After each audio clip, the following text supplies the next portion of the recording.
राम राम दोस्तों, मैं आपकी प्यारी दुलारी चुगल किशोरी। कैसे हैं आप लोग? हम तो बिल्कुल ठीक हैं। रोज़ की तरह आपकी चुगल किशोरी आपके सामने हाजिर है ढेर सारी ओरिजिनल चुगलियां लेकर।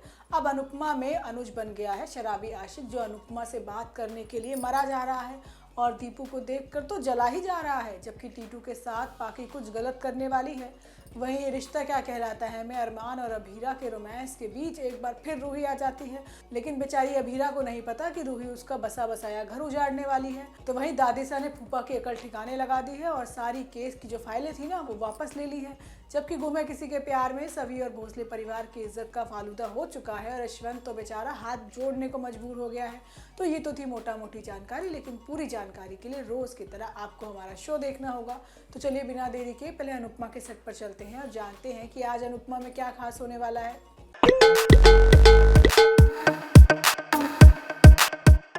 अनुपमा में अनुज दिल जले आशिक की तरह हो गया है, जो अनुपमा को पराये मर्द के साथ नहीं देख पा रहा। अब भले ही वो श्रुति के साथ एक ही छत के नीचे नए रिश्ते की शुरुआत कर रहा हो, लेकिन अनुपमा किसी की बाहों में गिर जाए ये उसको बर्दाश्त नहीं। तो वहीं दूसरी तरफ पाकी टीटू के पीछे इतना ज़्यादा बावली हो गई है कि सारी हदें पार करने वाली है। वो टीटू से मिलने के लिए आधी रात को उसके होटल पहुँचने वाली है।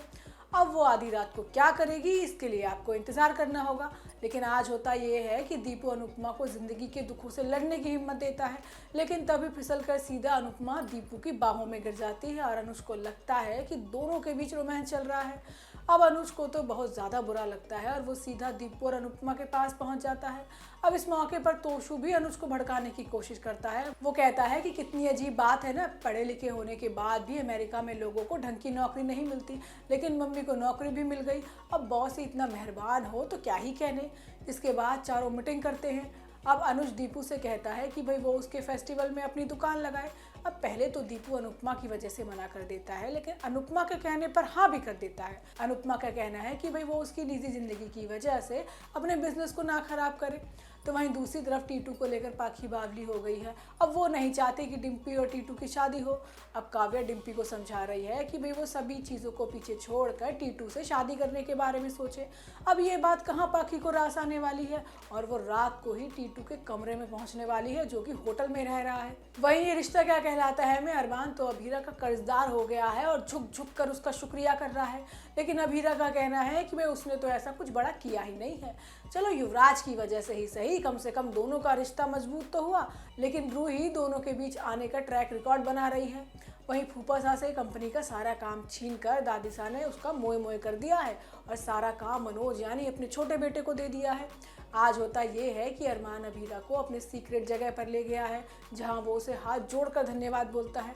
अब अरमान तो अभीरा के सामने कालीन की तरह बिछ गया है और बस उसका धन्यवाद कर रहा है। वो कहता है कि तुम अक्षरा मैम की बेटी हो, जैसे उन्होंने मेरे लिए अपनी जान गंवा दी, वैसे ही तुमने बिना अपनी जान की परवाह किए मेरी माँ विद्या की जान बचा ली।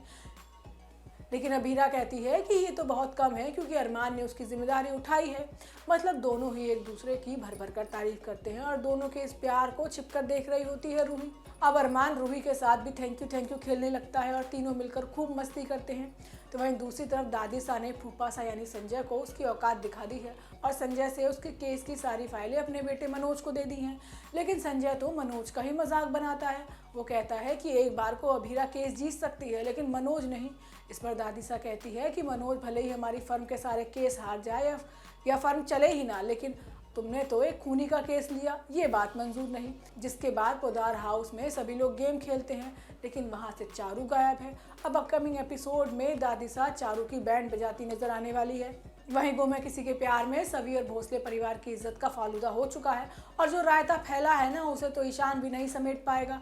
उल्टा सुरेखा की बदतमीजी से मामला और ज़्यादा गर्म होने वाला है। आज होता ये है कि रीवा की माँ आगे आती है और यशवंत यानी राव साहब से सभी के परिवार के बारे में सवाल करती है। वो कहती है कि भाई जब सभी का परिवार इतना बड़ा है, इतना अमीर है, तो वो लोग रिसेप्शन में क्यों नहीं आए।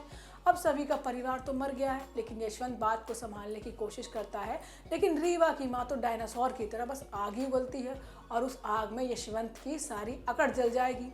अब रीवा की माँ सबको बता देगी कि सभी तो भाई किसी छोटे से रेस्टोरेंट में वेटर का काम करती है, लेकिन इसकी बात पर कोई यकीन नहीं करेगा, इसलिए वो सबूत भी दिखाएगी इसमें सभी वेटर का काम कर रही है। अब पूरे भोसले परिवार की बोलती बंद हो चुकी है, जिसके बाद सभी भी इस बात को कबूल कर लेती है कि भाई वो नौकरी करती है। अब ये बात सुनकर हर कोई हैरान हो जाता है। इस मौके पर पार्टी में आए सभी मेहमान सभी से सवाल करते हैं और पूछते हैं कि उसे ये सब करने की क्या जरूरत पड़ गई। इस दौरान इस बात का भी खुलासा हो जाता है कि वही सभी की स्कॉलरशिप कैंसिल होने की वजह से उसने नौकरी की है। अब ये बात मीडिया के सामने आते ही तमाशे का रूप ले लेती है, जिससे भोसले परिवार की इज्जत खराब हो जाती है। अब शो में आपको आगे देखने को मिलेगा कि सभी तमाम सवालों का जवाब देते हुए सबको बताएगी कि भाई ये नौकरी वो अपनी मर्जी से कर रही है और इसमें इस परिवार की कोई गलती नहीं है। लेकिन रीवा की माँ आग में घी डालने का काम करेगी और कहेगी कि अब तुम ये सब अपने परिवार को बचाने के लिए कर रही हो, लेकिन सभी तो सारे सवालों का जवाब दे देगी। तो दोस्तों ये तो थी आज के तीनों सीरियल की पूरी जानकारी। आपको हमारा शो कैसा लगा हमें लाइक कमेंट करके जरूर बताइएगा, और अगर आपने हमारे चैनल को सब्सक्राइब नहीं किया है तो याद से वो भी कर लीजिएगा। हम आपसे फिर मिलने आएंगे इसी समय पर नई जानकारी के साथ। राम राम।